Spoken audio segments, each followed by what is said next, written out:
você não compartilhou aqui, foi lá ainda, compartilha a nova agora da fé. Está lá já.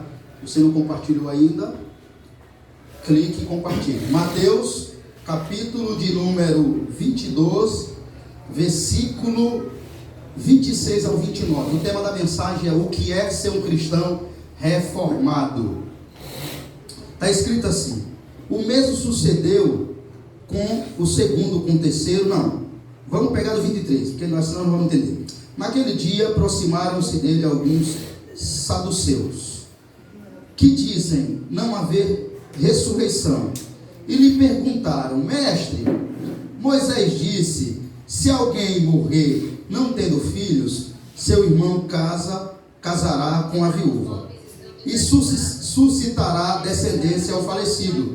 Ora, havia entre nós 7 irmãos. O primeiro, tendo casado, morreu, e não tendo descendência, deixou sua mulher a seu irmão. O mesmo sucedeu com o segundo, com o terceiro e até o 7º. Depois de todos eles morreu também a mulher. Portanto, na ressurreição, de qual dos 7 será ela esposa? Porque todos a desposaram. 29. Respondeu-lhe Jesus: errais, não conhecendo as Escrituras, nem o poder de Deus. Porque na ressurreição nem casa, nem se dão em casamento. São, porém, como os anjos no céu. Até aí. Senhor, muito obrigado por essa palavra. Graças seja dada a Ti, obrigado. Nos ensina, nos exorta. Faz que essa mensagem entre em nosso coração. Traz a iluminação desse texto. Me ajuda, Senhor. Como diz a Tua palavra, tudo que fazer, façam como que para Deus e não para os homens. Senhor, para a Tua glória que eu pregarei aqui e para o Teu louvor, para o agrado do Teu nome. Mas eu te peço que para a edificação da igreja, use essa mensagem para falar com todos, edificar a todos, e o nome do Senhor seja glorificado e nós sejamos mais parecidos com o Teu Filho amado, Jesus Cristo. Amém. Pode sentar. Glória a Deus. Louvando a Deus. Então, irmãos, o tema da mensagem é o que é ser um cristão reformado. Veja, é muito bom isso aqui. Não só ser pregado hoje, como outros dias também, né? Porque talvez, mesmo aqui sendo uma igreja reformada, batista, né? Nós somos uma igreja batista. Vamos começar a ditar a confissão de fé esses dias. E é bom que as pessoas estão chegando novas, que eu louvo a Deus pelo irmão Laessa Lourdes e outros, já estar nessa confissão, né? Todos vão pegar do início, né? Vocês vão aprender a confissão de fé batista, o porquê que você é reformado e de onde vem a confissão de fé batista. Então, eu vou programar tudo certinho, os horários, para começar a fazer aqui, a ensinar a confissão de fé da nossa igreja. Mas desde já, saiba que aqui é uma igreja batista. Se alguém te perguntar onde você congrega, eu congrego uma igreja batista reformada. Amém? Então, irmãos, veja, como está se falando de reforma, de onde veio a reforma, como surgiu a reforma e por que somos crentes reformados, reformadores ou protestantes, como muitos falam por aí. Nós somos protestantes, sim, no sentido bom. Protestamos contra toda doutrina que não tem sentido, não tem base, não tem fundamento nas Escrituras. Nós protestamos mesmo, somos apologetas nesse sentido, defendemos a fé sim, e a Bíblia diz que todo crente tem que ser um apologeta. Paulo era apologeta. Quando Pedro, o pilar da igreja, o homem de Deus, Jesus disse: tu és Pedro, e sobre essa pedra edificarei a minha igreja, e as portas do inferno não prevalecerão contra ela. Colocando ele como líder, ele realmente era um líder respeitado e o maior da época. Mas quando Pedro levantou para trazer outra doutrina, senão a que Cristo deixou, mesmo sendo Pedro, a Paulo foi um grande apologeta, falando na cara de Pedro, resistindo a Pedro, como diz, na face, e dizendo a Pedro que aquela doutrina que ele pregava, mesmo sendo ele Pedro, não tinha fundamento nas Escrituras. E Pedro reconheceu o seu erro. Então não importa se é grande ou pequeno, se o homem é grande, ele tem que começar sendo pequeno, se submetendo à palavra santa de Deus. Glória a Deus. Não existe ninguém maior do que as Escrituras, entenda isso. Ninguém está acima da palavra de Deus. Ninguém é irrefutável. Ninguém. Não existe um homem na terra que tenha autoridade máxima, apóstolo ABC, que você não possa, diante das escrituras, refutar ele, se ele não estiver agindo de conformidade com a palavra de Deus. Ninguém. Essa história de não toqueis nos meus ungidos é criado por homem. Não acredita nisso. Isso aí é homens que criam para defender as suas mentiras, as suas distorções. Então ele se protege com isso. Não toqueis nos meus ungidos. Então o povo engole tudo que vem de lá para cá dos ungidos. Mentira. Os bereanos colocaram Paulo à prova. Paulo foi colocado à prova. Paulo pregava, os bereanos olhavam. Se o que Paulo pregava estava escrito. Então só a escritura. É aqui que nós fundamentamos a nossa fé. Veja, começou assim há anos atrás. A igreja do Cristo ressurreto começou em Atos capítulo 2, no Pentecostes. Ali começa a igreja, a doutrina apostólica. Quando o Espírito Santo desce no cenáculo e todos são cheios do Espírito Santo. Pedro, só que preste atenção que lá a doutrina lá, ela é completamente centralizada em Cristo. Veja que a doutrina bíblica começa dali no sentido que houve fogo sim lá, houve presença de Deus sim, houve impactação sim, mas não faltou a doutrina. Qual é o problema das igrejas de hoje? Tem muito fogo, mas não tem doutrina. Está cheio de anjo lá, tem um bocado de coisa miraculosa, mas quando você vai ver, não tem a palavra de Deus sendo explicada. Isso é a maior deficiência da igreja, porque o próprio Jesus falou: conhecereis a verdade e ela vos libertará. Irmãos, escute, não existe uma verdade que liberta se não for as escrituras. Quando você fala em língua para alguém, bom, ele vai ouvir, mas não vai libertar ele. Não vai trazer convenção para ele, não vai trazer regeneração para ele. O que traz regeneração para o pecador é a palavra. A Bíblia diz: a fé vem pelo ouvir, e o ouvir da palavra de Deus. Então veja, aqui nesse texto de Mateus capítulo 22, nós observamos erros dos saduceus que não conheciam as escrituras. Veja bem, a resposta de Jesus. Como eu disse, a igreja começou em Atos capítulo 2, onde o Espírito Santo desce. Ali começa o avivamento, e dali começa a igreja a se espalhar. Mas a igreja tinha doutrina. E qual era a doutrina? A doutrina de Cristo. E qual era a pregação? Cruz, crucificação, morte e ressurreição. Essa era a mensagem de Pedro. O homem que vocês mataram, Cristo, ele ressuscitou, sendo impossível que os grilhões da morte o retesse. Essa era a mensagem de Pedro. Quando Pedro está cheio do Espírito Santo, pode olhar Atos 2, você vai ver, o Espírito Santo desce, o cenáculo é cheio da glória de Deus, eles falam em línguas, mas depois ninguém fala mais em língua. A mensagem é reta, cristocêntrica, centralizada na pessoa de Cristo, e dali se espalha a igreja, e dali a igreja começa a pregar em toda aquela região, um avivamento acontece, crentes começam a se converter. Daí a maior igreja, mais bíblica, mais santa, mais frutífera de todas as épocas, a igreja primitiva. A igreja primitiva surgiu em Atos capítulo... Não existe uma igreja mais bíblica do que a igreja primitiva. É só você ler Atos capítulo 4, capítulo 5. Dá inveja daquela igreja. Não tinha problema, não tinha divisão, não tinha nada. A Bíblia diz que eles se amavam tanto que cresciam cada vez mais e tinham tudo em comum. E aquilo que eles tinham não tinha como se fosse seu. Colocavam os pés dos apóstolos de modo que ninguém padecia necessidade. Que igreja gloriosa, a igreja primitiva. Então, irmãos, preste bem atenção nisso. Houve um fogo, houve um avivamento, houve uma doutrina, e a igreja estava indo bem. A igreja estava indo na doutrina dos apóstolos, avivamento, ensinos apostólicos. E o que acontece? Os apóstolos começam a colocar as doutrinas de Cristo, que é as doutrinas dos apóstolos. Então, as doutrinas dos apóstolos começam a ser a base de ensino, de retidão e de proeza da igreja. Então a igreja começa a caminhar nas doutrinas dos dos apóstolos, que é a doutrina de Cristo, justificação pela fé, ressurreição, morte. Então vem as cartas de Paulo, que também é as doutrinas dos apóstolos. Então a igreja está indo bem, a doutrina está centralizada em Cristo, ela é cristocêntrica, ela é salvífica, ela é sadia, ela é dos céus. Então a igreja caminha, vai caminhando. Só que chega uma época, mais na frente, a igreja se perde.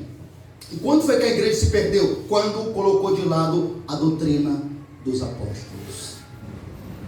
A igreja esqueceu, a igreja deixou de lado aquilo que nunca pôde. Ela começou a perder, sabe o que? A identidade.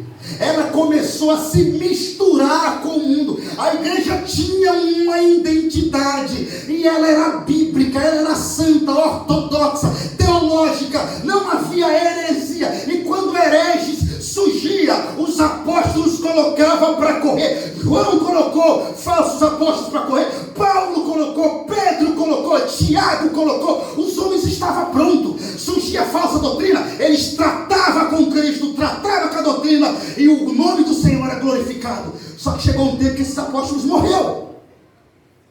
E aí agora, irmãos, ela não permaneceu de pé. A doutrina que ganhou forma, a igreja começou a ganhar forma em Atos capítulo 2. Ganhou forma como? Com a doutrina de Cristo, a doutrina dos apóstolos. Ela ganhou uma identidade, igreja cristocêntrica, centralizada na palavra, na doutrina de Cristo. A igreja era gloriosa, mas partiu para frente, surgiu um homem que vocês sabem pelo nome, chamado Constantino, o imperador Constantino. E ele tinha umas ideias meias doidas, ao mesmo tempo satânicas, que ele ganhou a igreja. Ele foi quem deu o aval para a igreja ser livre, né? Naquele tempo estava havendo uma grande perseguição, mas entre aspas ele foi um salvador daquela época, porque ele tirou o decreto que estava para perseguir os crentes e matar. Então a religião naquela época ela pôde ser livre, todos os cristãos podiam adorar a Deus livremente sem ser perseguido. Só todavia o projeto que tinha por trás disso era satânico, porque ele uniu a igreja com o Estado. E a partir do momento que Constantino uniu a igreja com o Estado laico, o Estado ímpio, mundano, surgiu aí que igreja católica romana. Está vendo onde foi que a igreja surgiu? E daí então o pilar principal que eles dizem que era o apóstolo Pedro. Então começou as heresias. Constantino começou a puxar bispo que era rejeitado pelas doutrinas dos apóstolos, homens que eram hereges mesmo. Então ele começou a pegar esses homens que eram rejeitados e colocar como os líderes. Aí surgiu o bispo, aí surgiu o papa, aí surgiu o padre. E daí a igreja perdeu totalmente a forma, e de lá para cá foi uma escuridão, que a igreja, os reformadores, os pais da fé, chama do tempo da escuridão. Por que tempo da escuridão, pastor?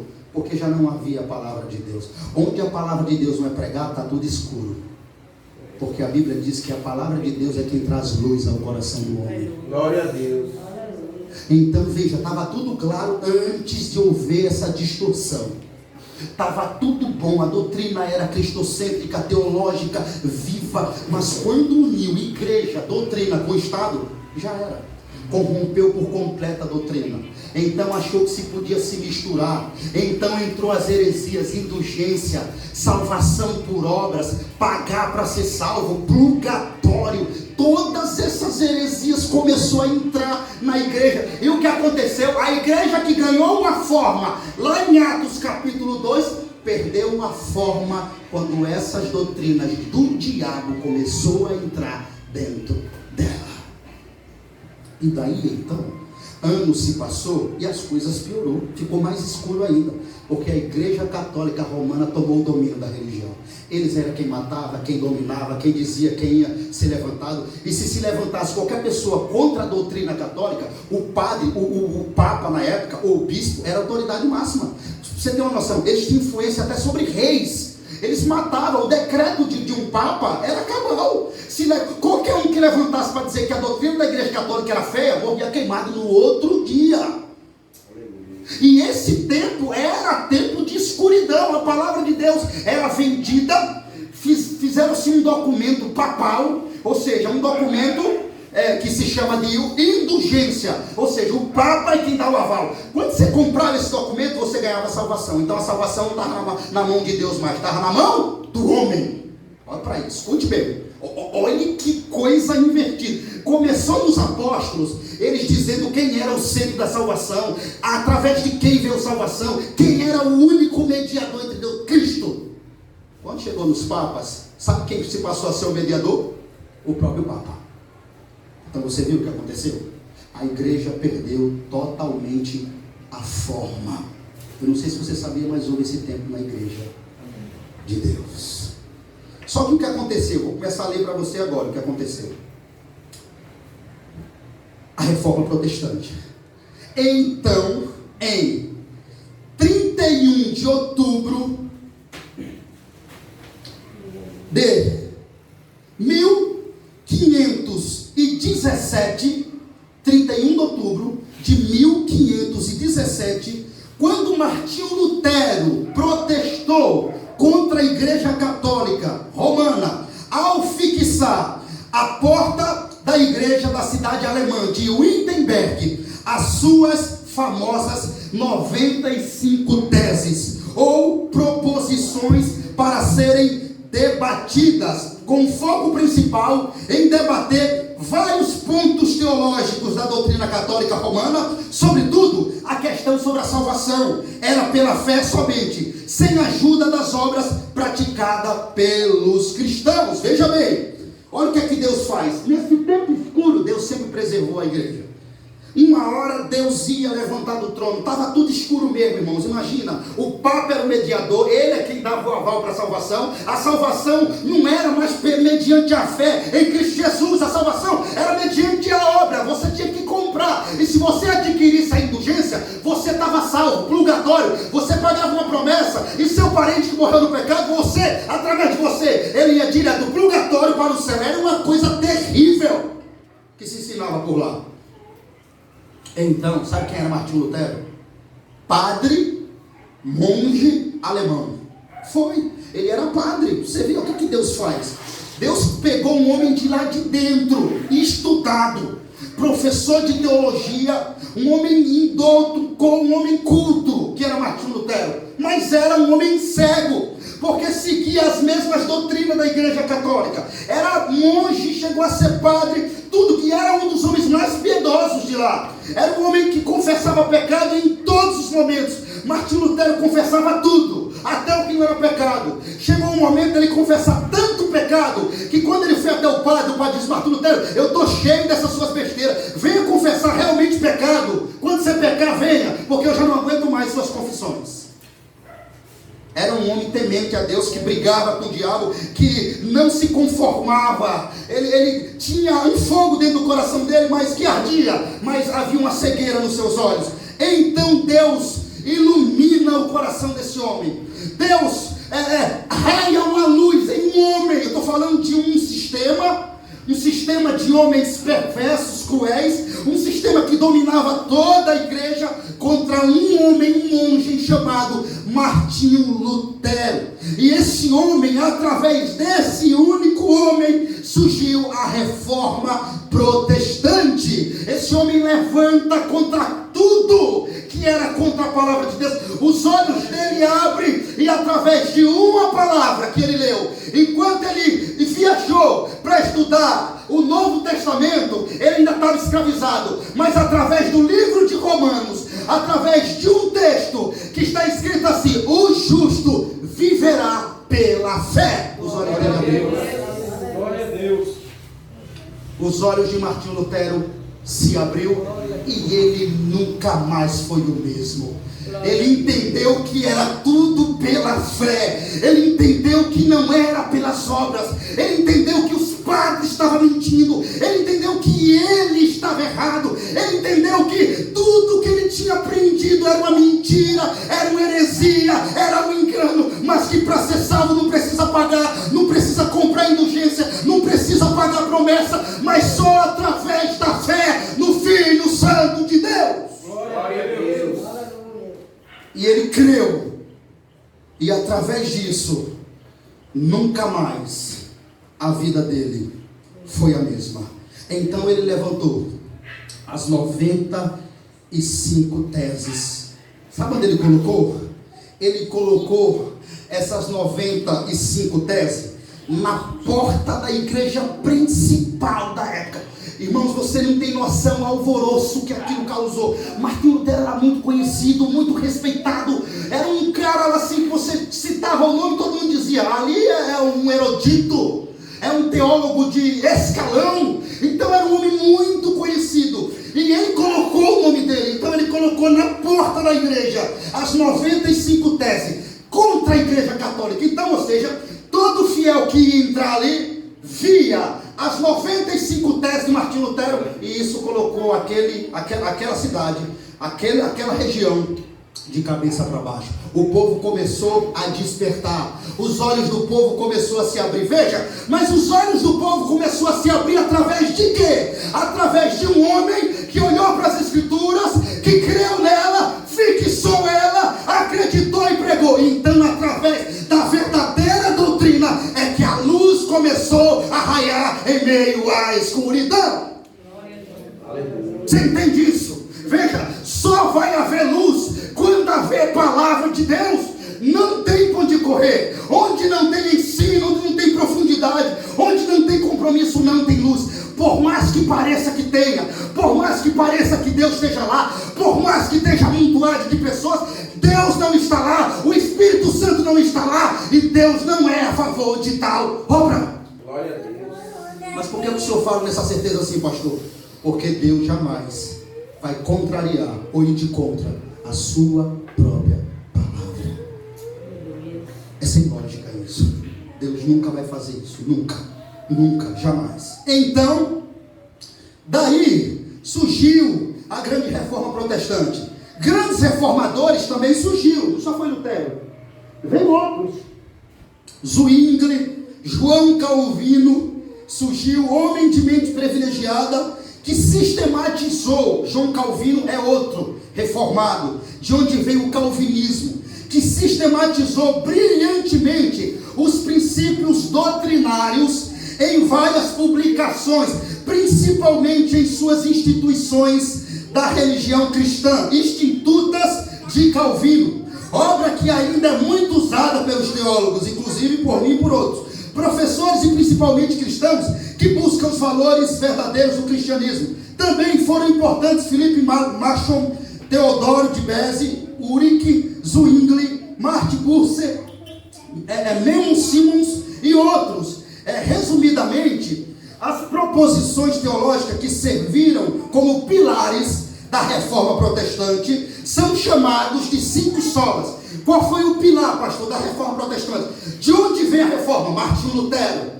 Por que surgiu? Porque era tempo de escuridão. A Bíblia não era o centro. O povo não tinha acesso às escrituras. Só quem tinha as escrituras eram os papas, os monges, os bispos. Então, todavia, escute, se o povo não tem acesso às escrituras, é muito fácil enganar esse povo, não é? Tudo que fala daqui para lá é verdade. O povo não pode analisar aí se é verdade, porque o povo não tinha a Bíblia na mão como você tem. E é por isso, irmãos, que eu fico um pouco triste quando eu lembro dessa geração que estamos vivendo, e mesmo assim é tão enganada quanto é, porque eu entendo que a geração da época de Martinho Lutero não tinha isso que eu e você tem disponível na mão, Bíblia. Eles não tinham. Então é muito fácil ser enganado quando você não tem a Bíblia. O povo de hoje tem Bíblia, tem dicionário, tem tudo, mas ainda assim esforça-se para serem enganados. Infelizmente, esse povo não tinha Bíblia. Quem comandava era os padres. Eles tinham medo de colocar a Bíblia na mão do povo para que o povo viesse despertar. Então, o que é que Deus faz? Deus levanta esses pilares, essas doutrinas. Deus levanta um reformador, e é dele, é através de Martinho Lutero que surgiu as igrejas reformadas que hoje se encontram em todo o mundo. Tem a igreja protestante, que é luterana. Existe hoje a igreja luterana, que veio de Martinho Lutero, temos um aqui no Siqueira, e tem também a igreja batista, que é uma igreja reformada, tem a igreja presbiteriana, que aquela amada irmã colocou lá no grupo, aquela igreja vem também, segue a mesma doutrina da grande reforma protestante. Então foi daí que surgiu, e por isso é que somos reformados. Por que somos reformados? Porque seguimos a mesma linha de raciocínio, a mesma linha de pensamento, cremos na mesma palavra e acreditamos na mesma suficiência das sagradas e santas escrituras. Então por isso é que eu e você é um crente reformado. É por isso que a nossa igreja tem o teor dessa doutrina. É por isso que temos a identidade da reforma. Porque para nós também é só a escritura. Para nós também é só a graça. Para nós também é só a fé. Para nós também é só Cristo. Para nós também é glória somente a Deus. Glória a Deus. Não tem outra. Nós cremos nessa linha de pensamento. Então é por isso. E é daí que surgiu a reforma. Mas ela tem os pilares. Quais são esses pilares? Os 5 solas. Frases latinas que surgiram para enfatizar a diferença entre a teologia reformada protestante e a teologia católica romana. Ou seja, Deus iluminou a mente desses homens para separar completamente, para mostrar que a raiz é outra, que a doutrina é outra, que o fundamento é outra e que a natureza é outra. Então, esses 5 solas são latinos, que surgiram, como eu disse, para enfatizar a diferença entre a teologia reformada protestante e a teologia católica romana. Sola, a palavra sola vem do latim, significa somente. A palavra sola vem do latim, que significa somente ou apenas. Na língua portuguesa, os 5 solas são sola fide, ou seja, somente a fé pode salvar o homem. Só o homem colocando a sua fé em Cristo, ele pode ser salvo da ira vindoura de Deus. Glória a Deus.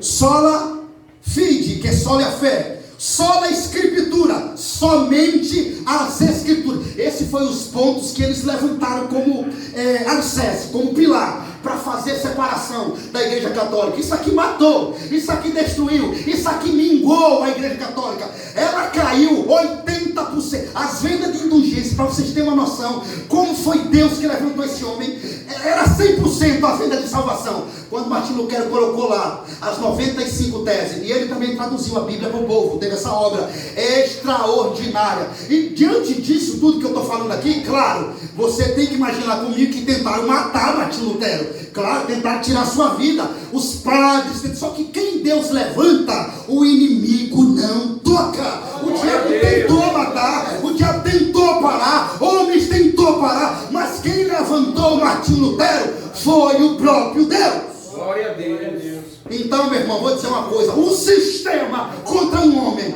não conseguiu o parar. Por quê, pastor? Porque mais é aquele que tem Deus, não aquele que tem a multidão. Glória a Deus. Deus estava com Martim Lutero. Martim Lutero era amigo de Deus. Deus era amigo de Martim Lutero. Martim Lutero andava com Deus. Então, meu filho, se Deus é por nós, quem será contra nós? Aleluia.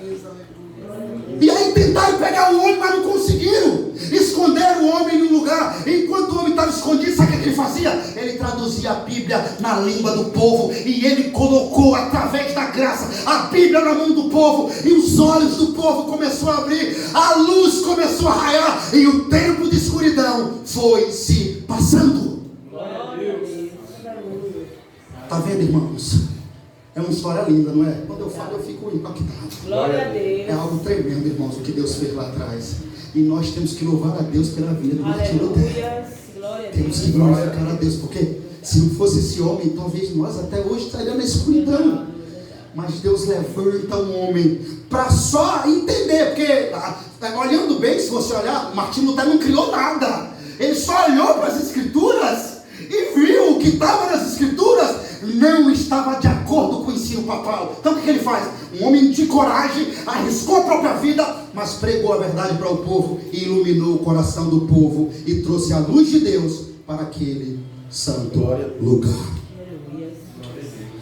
Então, irmãos, daí não só levantou, como traduziu a Bíblia na língua do povo, colocou a Bíblia na mão do povo, e aí houve luz, né? A escuridão acabou naquele momento, porque o povo teve acesso à luz de Deus, à revelação do Deus vivo, o mapa que nos leva para o céu. Mas eles não pararam por aí não.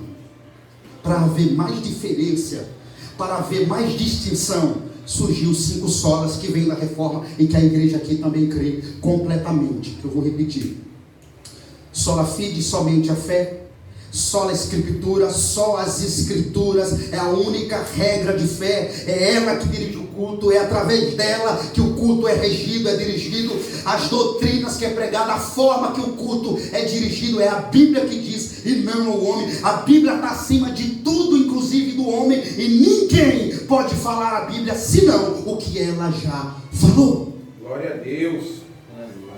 O que mais? Só na escritura, não existe outra revelação. Ainda que um anjo venha do céu e traga outro evangelho, além do que está oposto, seja anátema, amaldiçoado. Paulo pregou: não existe outro evangelho além desse. Somente as escrituras, os 66 livros que Deus deixou, é suficiente para nós. Aleluia. Glória a Deus. Aleluia. Só Cristo, só Cristo salva, só Cristo é o mediador entre Deus e os homens. Quebrando a doutrina que o Papa é o mediador, eles vêm e dizem: só Cristo é o único mediador, caminho de salvação para todos os homens. Não existe outro.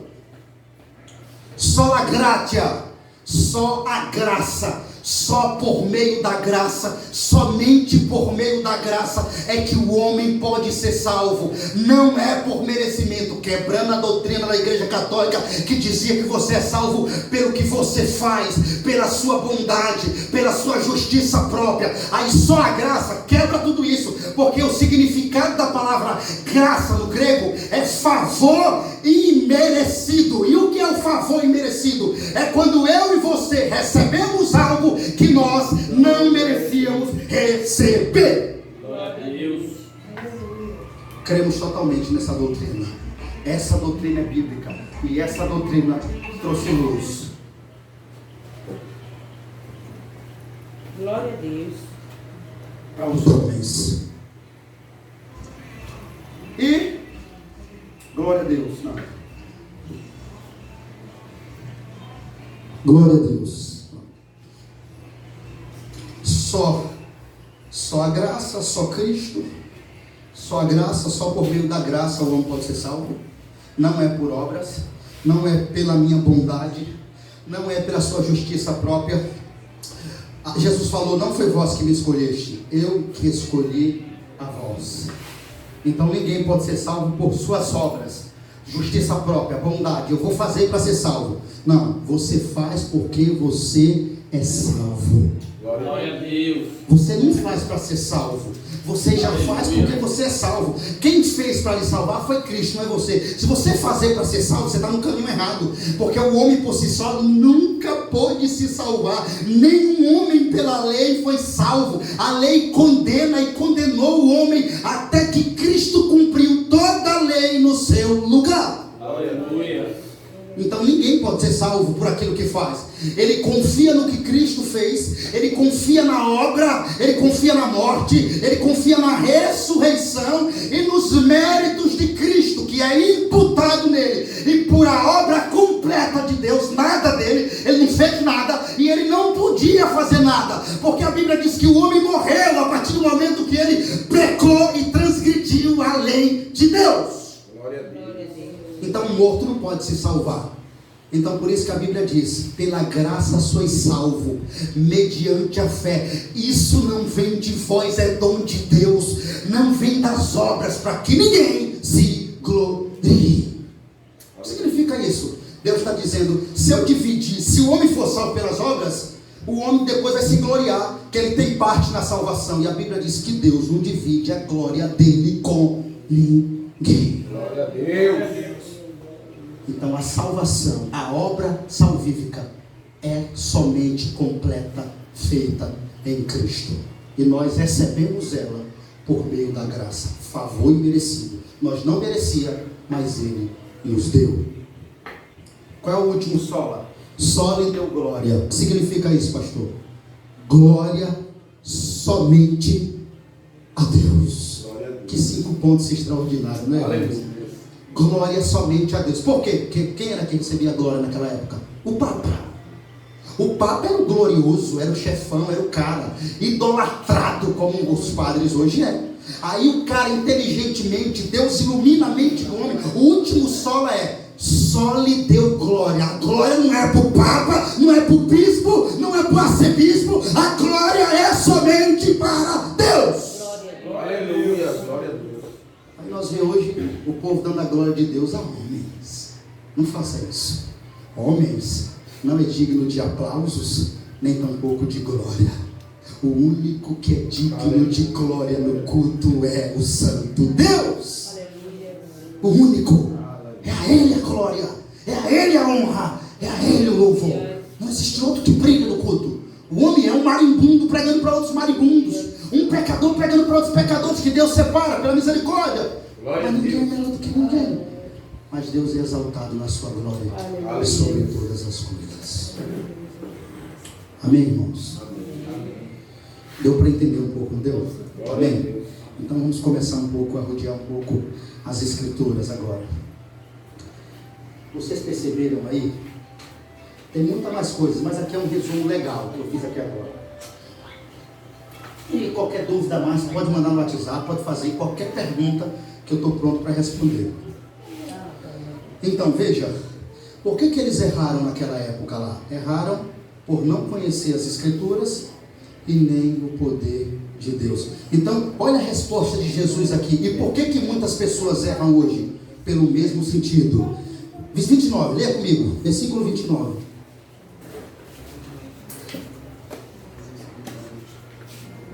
Está escrito como aí? Errais, não conhecendo as escrituras, nem o poder de Deus. Veja, irmãos. Errais por não conhecer as escrituras e nem o poder de Deus. Por isso que eles erraram, era por isso que aquelas pessoas erravam, era por isso que esses salvos seus aqui erravam, e é por isso que muitos erram, não conhecem as escrituras e nem tampouco o poder de Deus. Está vendo? É necessário para que eu não erre como pastor, para que a igreja não erre, eu conhecer o que? As escrituras.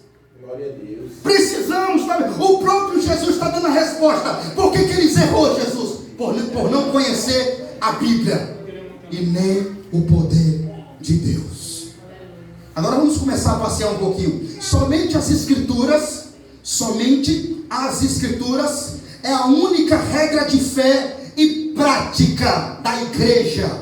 Entendeu? De novo, somente as escrituras é a nossa única regra de fé e prática. Não existe outra da igreja. E o protestantismo aceita doutrinas de sua inspiração, autoridade, inerrância, clareza, necessidade e suficiência. Tudo isso nós encontramos dentro das Sagradas Escrituras. Como assim? A Escritura é a autoridade da igreja. A Escritura é inerrante, a Escritura é clara, a Escritura é necessária para a igreja, e a Escritura é suficiente para a igreja.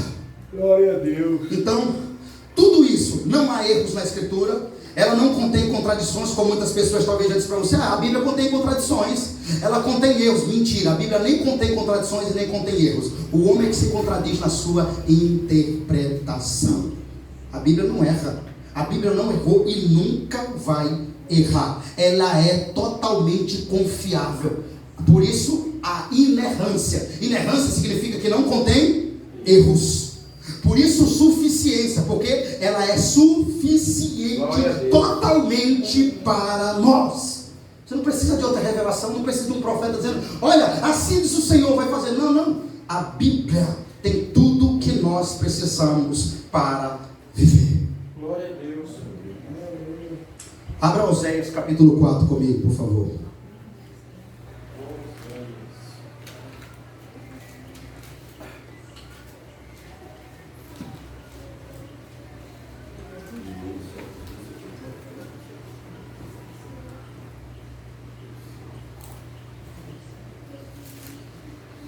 Oséias capítulo 4,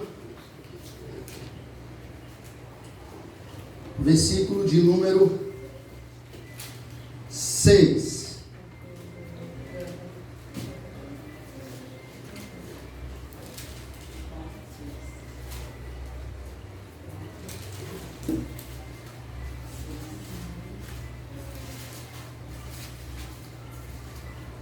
Quem achou, leia. O meu povo está sendo destruído porque lhe falta conhecimento. Pode continuar. Pelo fato de vocês, sacerdotes, rejeitarem esse conhecimento, também o rejeitarei, para que não sejam mais sacerdotes diante de mim, visto que se esqueceram da lei do seu Senhor. Eu também se esquecerei dos seus filhos. Está vendo, irmãos?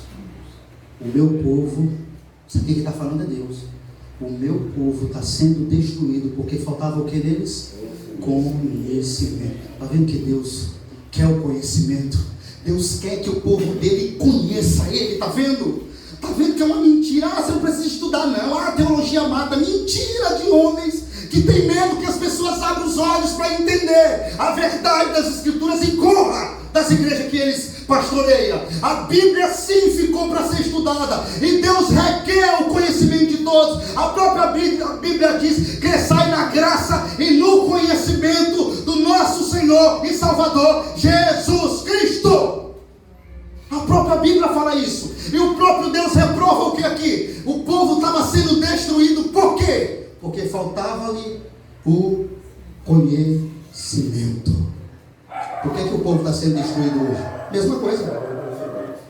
Mesma coisa. Por que tantas heresias hoje? Por que tantos escândalos?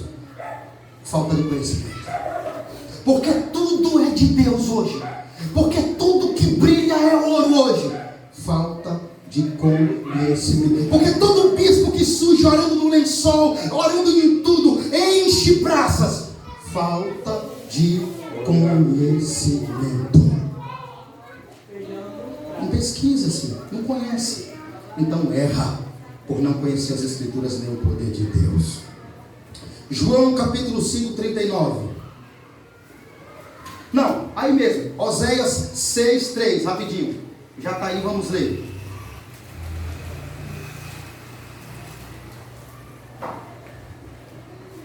Vamos ver o que é que Deus quer de nós. Oséias 6, 3. Conheçamos e prossigamos em conhecer ao Senhor. Foi o que Deus falou aí? Deus falou o quê? Conheçamos e prossigamos em conhecer ao Senhor. Como a alva, a sua vinda é certa e Ele descerá sobre nós. Aleluia. Irmãos, viu qual é a ordem de Deus? Conheça e prossiga em conhecer a quem? A Deus. No mesmo livro. Por que é salva de Oséias? Porque estava faltando o que lá? Conhecimento. Qual é a ordem de Deus? Conheça-me. Prossiga em mim conhecer. Glória a Deus. Vamos lá? Agora vamos para João 39.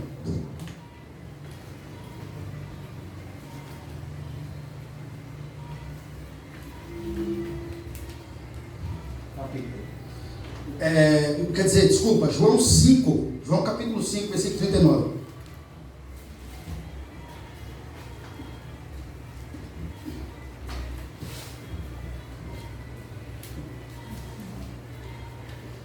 Está escrito assim: examinais as Escrituras, porque julgais ter nelas a vida eterna, e são elas mesmas que testificam de mim.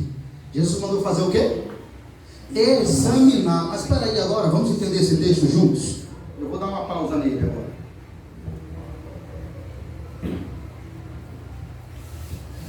Examinar as Escrituras. De onde é que Jesus tirou examinar as Escrituras? Muito fácil. A linguagem que ele usou não é difícil. Exame. Exame que toda mulher faz, um homem faz quando fraturou alguma coisa. Agora veja bem o que Jesus está querendo dizer para nós.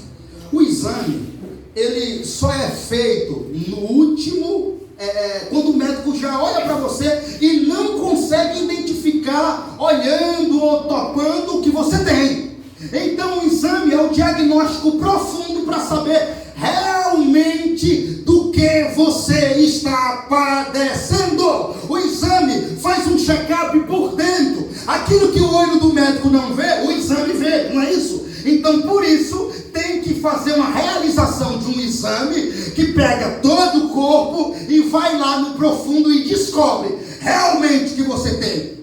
Começou a entender o que Jesus está mandando fazer, né? Se aprofundar, não só olhar para ela, mas cavar as escrituras, examinar, fazer um exame, aprofundar as escrituras, estudar as escrituras, porque é dela que vem o pleno conhecimento da verdade. Sim, glória a Deus. Entende, irmão? Ele não mandou você ler só, ele disse examine, faça um check-up das escrituras, leia, estude texto, contexto, época, para quem foi, por que o autor escreveu, o que estava acontecendo lá, para que você tenha uma clareza do entendimento das escrituras. Glória a Deus. O que acontece hoje? João capítulo 6, abra aí, amados. Porque Jesus atravessou o mar, ele abriu ali agora o texto, não estudou o texto antes, não sabe por que isso aconteceu, não estudou o contexto, então ele vai aplicar, sabe o que? Bobagem à vida das pessoas. Ele vai falar nada com nada, porque não estudou, irmãos. A Bíblia é um livro para estudos. Eu não posso pegar aqui agora, abrir esse texto para vocês, se eu não passei 3 horas em casa antes, uma madrugada inteira, um dia inteiro. Tem mensagens que eu preparo aqui, que eu passei 8 horas de relógio estudando, de meia-noite a 9 horas da manhã, estudando um texto, para que eu possa ser fiel a Deus na sua interpretação. Glória a Deus. Aí eu chego aqui, olho para o texto, não estudo ele, não vou ao texto original. Irmãos, o Novo Testamento foi escrito em grego, o Velho foi escrito em hebraico. O que eu preciso fazer? Eu preciso estudar as línguas, eu preciso estudar. Tem palavras, algumas palavras aqui que tem vários significados, uma palavra só, e que eu posso engolir o texto ou tirar demais, aonde eu não podia fazer isso. Então o que eu preciso fazer? O que significa examinar as escrituras? Eu preciso, se eu estou estudando João, primeiro eu preciso entender quem é o público de João. Quem é o público? Para que João escreveu? O que estava acontecendo lá? Por que João escreveu isso aqui? Veja, gente, quando eu conheço o público de João, quando eu conheço o que estava acontecendo lá, eu entendo por que João escreveu aquilo. Você entende agora? Fica mais fácil eu passar uma palavra pura para vocês, do que eu olhar para o texto e dizer que Deus está me dando a hora. Vai ser muita heresia sair naquele lugar. Então a Bíblia ficou para ser estudada. Por isso Jesus disse: examine as escrituras, estude, cave, faça um check-up, porque julgaste ter nela a vida eterna. Que Jesus está dizendo com isso? É através dela, do sermão dela, da pregação dela, que a vida eterna chega ao homem, e é através dela que vocês me conhecem. Só que ele diz: julgaste ter nela a vida eterna. São elas mesmas que testificam de quem? De mim. Glória a Deus. Então, como é que eu posso conhecer a Jesus se eu não examinar ela? Porque o próprio Jesus está dizendo que essa palavra testifica dele mesmo. Então eu não posso conhecer a Cristo se eu não conhecer as Escrituras. Agora vamos lá, irmãos. Vamos dar continuidade. A palavra de Deus não foi enviada nem produzida por vontade humana. Entretanto, homens santos falaram da parte de Deus, movidos pelo Espírito Santo, como diz o apóstolo Pedro, em 2 Pedro, capítulo 1, versículo 21. Essa palavra aqui, que você está lendo aqui, sabe que você pode confiar nela? Porque a palavra de Deus não foi enviada nem produzida por vontade humana. Entretanto, homens santos falaram da parte de Deus, movidos pelo Espírito Santo, como disse o apóstolo Pedro. Depois, Deus, por seu cuidado especial para conosco e para com a nossa salvação, mandou seus servos, os profetas e os apóstolos, escrever em sua palavra revelada. Ele mesmo escreveu com o próprio dedo as 2 tábuas da lei. Foi isso, e chamamos esses escritos de sagradas e divinas escrituras. 2 Timóteo capítulo 3, 16, abra comigo.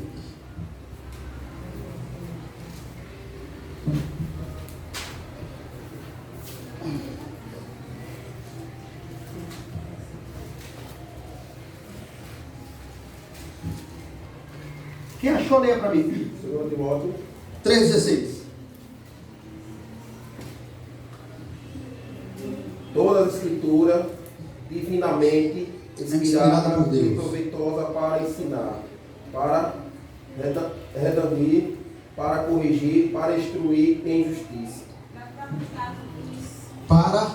Para que o homem de Deus seja perfeito e perfeitamente instruído para todas boas Meu obras. irmãos, fala sério. É show isso aqui. É ou não é? Como é que eu posso ser instruído para boa obra? Conhecendo as Escrituras.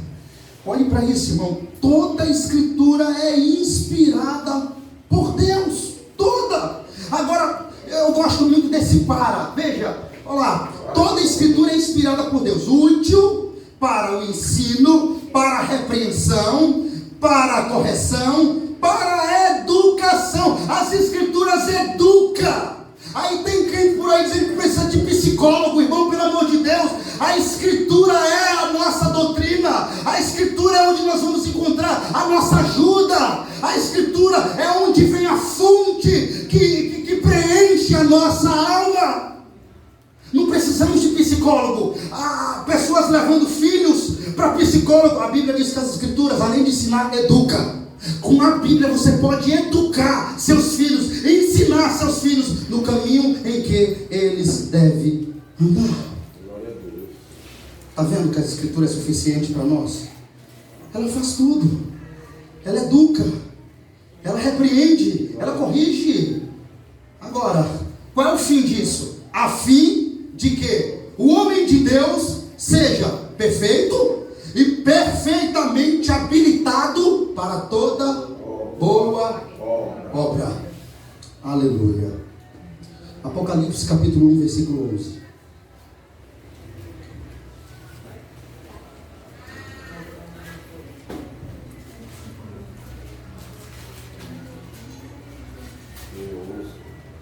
Glória a Deus. Vamos lá.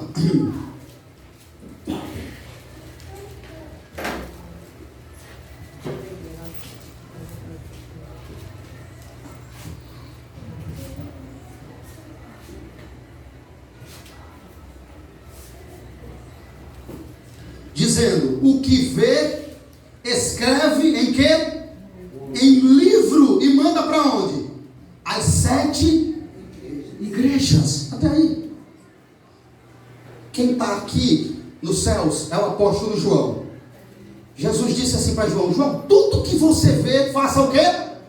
Escreva e mande para quê?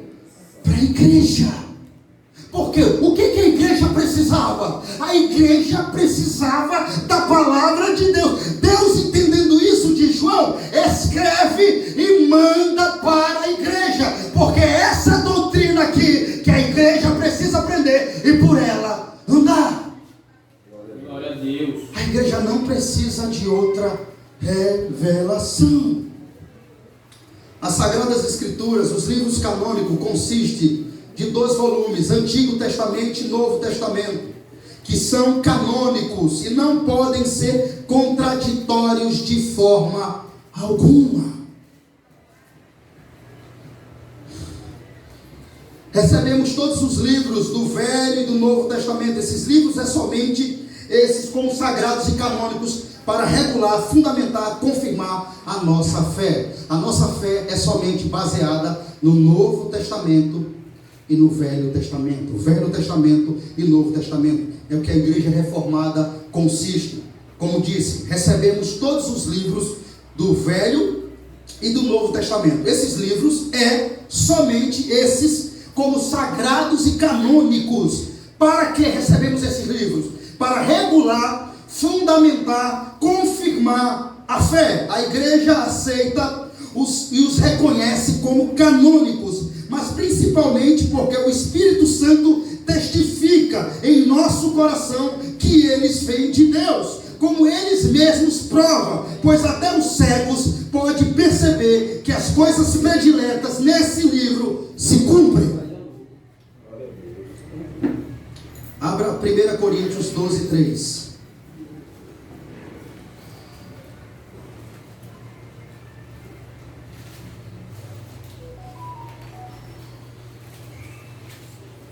Deixa eu ver aqui, vocês.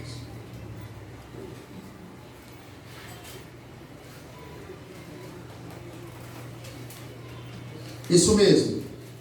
Por isso vos faço compreender que ninguém fala pelo Espírito de Deus e afirma anátema, Jesus. Por outro lado, ninguém pode dizer Senhor Jesus, senão pelo Espírito Santo. Aleluia. Glória a Deus. 1 Pedro 4,11.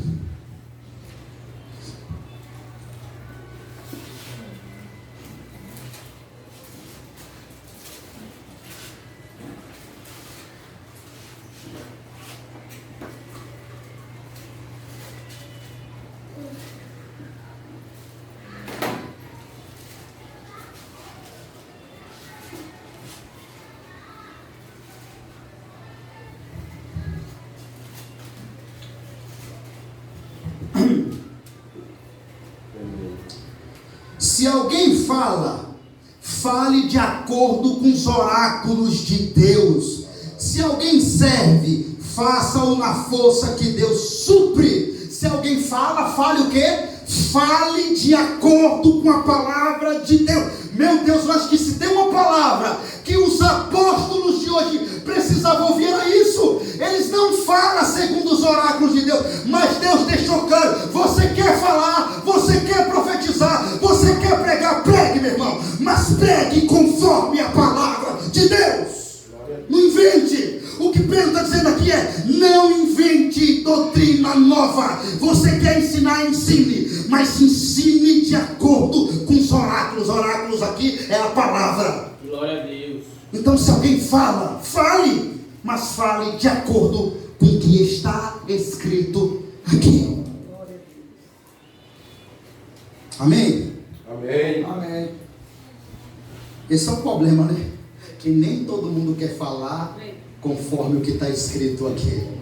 Como eles querem status, fama e multidão, inventam um monte de coisa, porque não se preocupa com almas, com a salvação, com a conservação e a santidade do povo, mas eles querem fama, riqueza e status. Infelizmente é triste, mas é uma realidade. Eu não estou preocupado com isso. Quem conhece o pastor Maio sabe com o que ele está preocupado. Glória a Deus. Com que naquele grande dia, não só eu, como todos nós, suba cantando glória, glória, Glória a aleluia, Aleluia. a Deus. Essa é a maior riqueza do homem, irmãos. A diferença é muita entre os livros canônicos e os livros apócrifos. Talvez vocês vão ouvir falar nos livros apócrifos. Que livros são esses, pastores? São livros que foram escritos, mas não foram inspirados. Livros que homens até de Deus escreveram, mas Deus não quis que entrasse no canon. Deus não quis que esses livros completassem as escrituras. É só esses 66. Deus quis que esses 66 fossem os livros que viessem nos ensinar o caminho da vida eterna, e nem mais nenhum outro. Então tem alguns livros apócrifos, como por exemplo Extra de Tobias, Judite, Sabedoria Eclesiástico, Baruque, Oração de Manassés e Macabeus. Dê uma mexidinha aqui, Barão. São esses os livros apócrifos. E tem outros, tem Sabedoria de Salomão, tem alguns livros aí que não podia entrar. A igreja só pode ter livros e deles tirar ensino na medida em que concorde com os livros canônicos. Porém, os apócrifos não têm poder, autoridade com os quais o seu testemunho possa confirmar qualquer artigo de fé ou da religião cristã. Muito menos pode diminuir a autoridade dos livros sagrados.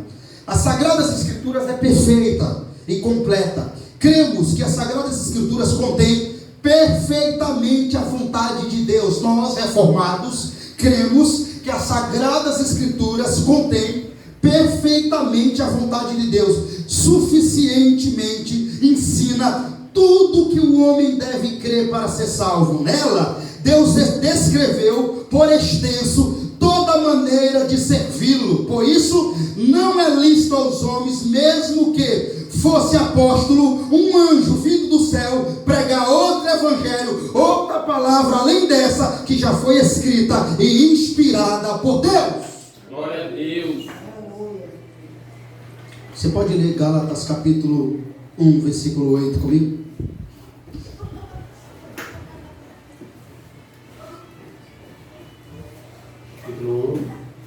Versículo 8. O que é que está escrito aí?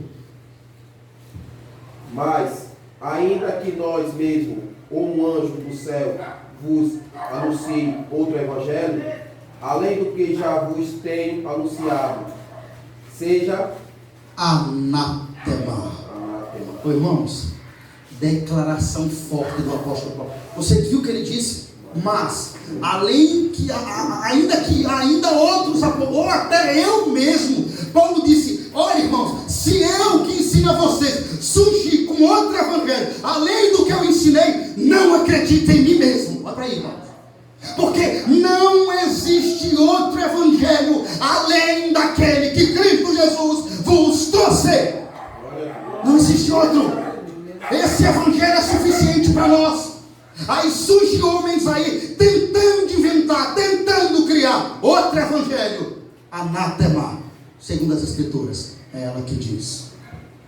Então, por isso, amados, nós reformados batistas, grava isso, cremos, você crê e tem que crer que as sagradas escrituras é perfeita. E o que mais, pastor? É completa. Cremos que as sagradas escrituras também, mais o que? Contém perfeitamente a vontade de Deus, suficientemente ensina tudo que o homem deve crer. As sagradas escrituras suficientemente ensina tudo que o homem deve crer para ser salvo. Nela Deus escreveu por extenso toda maneira de servi-lo, e por isso não é lícito ao homem acrescentar um tio ou um jota. Logo cremos também que é proibido a qualquer homem, seja ele qual for, seja o bispo, apóstolo ou qualquer outro que se diga autoritário, nós cremos que é proibido acrescentar algo à palavra de Deus ou tirar algo dela. O homem não pode nem acrescentar o que está escrito e nem tirar o que dela está escrito. Deuteronômio capítulo 12, versículo 32. Vamos ler.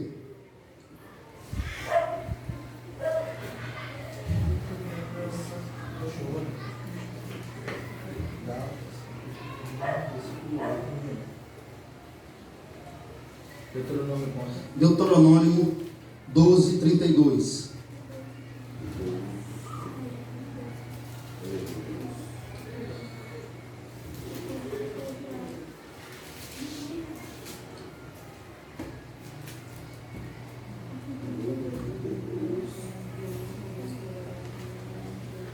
Glória a Deus. Hoje nós estamos sabendo o que é ser um cristão reformado.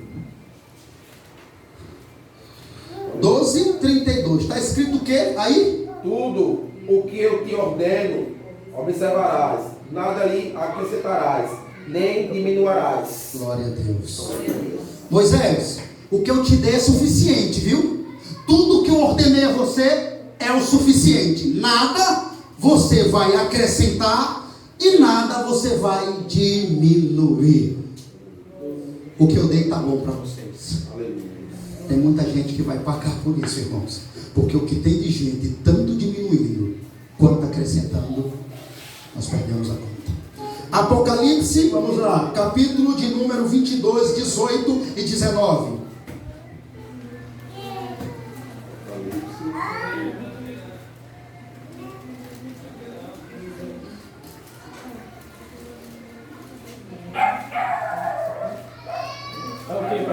Apocalipse capítulo 18.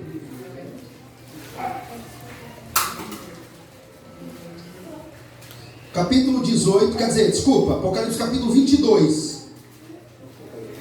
22, 18 e 19.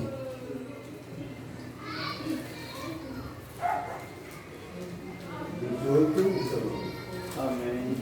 Eu, a todo aquele que ouve as palavras da profecia deste livro, testifico, se alguém lhes fizer qualquer acréscimo, Deus lhe acrescentará os flagelos escritos nestes livros.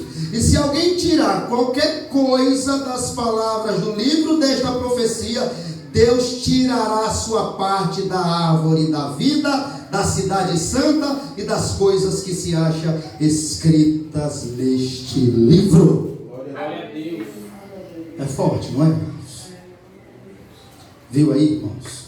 Está pensando o quê? Que vai ficar por isso mesmo que eles estão fazendo? Vai não. Tem profecia contra o que eles estão fazendo aí. Tem profecia. Então, irmãos, as escrituras se mostram por si só que a sua doutrina é perfeitíssima, em todos os sentidos, completa, não se pode igualar, escrito de homens, as escrituras divinas, por mais santos que tenham sido os autores, não se pode igualar escrito de homens com as escrituras, por mais santo que esses homens tenham sido na face dessa terra, não se pode. As escrituras têm demonstrado por si só que é perfeitíssima, em todos os sentidos, completa, não se pode igualar, como eu disse, escrituras divinas, por mais santos que esses homens tinham sido os autores, nem se pode igualar a verdade de Deus, costumes e popularidade, antiguidade, sucessão de tempos, ou de pessoas, ou com filhos e decretos e resoluções, pois a verdade está acima de tudo e de todos os homens. Pois seja todo homem mentiroso e Deus verdadeiro. De Salmos 116, versículo 11. Pois seja todo homem mentiroso e Deus verdadeiro.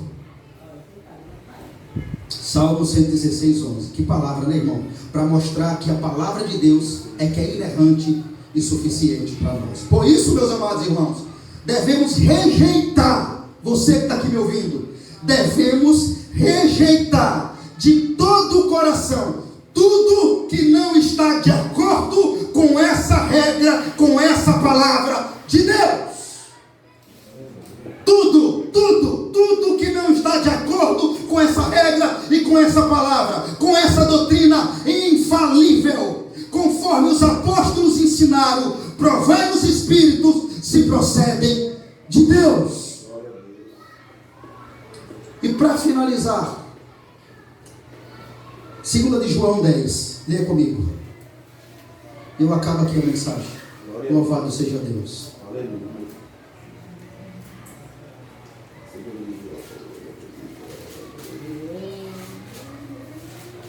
2 de João 10. Quer dizer, 9. Eu acabo aqui a mensagem. Todos encontraram? 2 de João, capítulo 2, versículo 9. Encontraram aí? Tem pressa não? Vai ter paciência aí, que você acha? 2 de João. Isso. Capítulo 2. Isso. Só tem ele. 2:9. Achou aí? 2 de João. Isso. Segunda Epístola de João. 2:9. Achou aí? Achou aí já, varão? Achou? 2:9. Achou ali?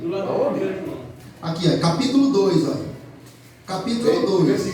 Segundo, capítulo 2. Você não vai ver o capítulo grande não, vai estar lá em cima. Eu sei. Achou aí, varão? Segunda epístola, né? É. Todos encontrou? Versículo 9 adiante. Amém. Vamos lá? Eu acabo aqui.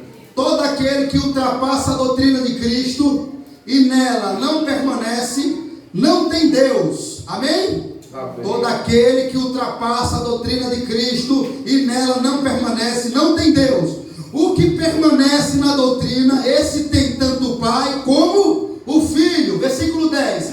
Se alguém vem ter convosco, irmão, pastor, apóstolo, vai na sua casa, ou lhe convidou. Se alguém vai ter convosco e não traz esta doutrina, não recebais em casa, nem lhe deis a paz, Porquanto aquele que lhe dá a paz faz-se cumpre das suas obras más. Glória a Deus. Amém? Amém.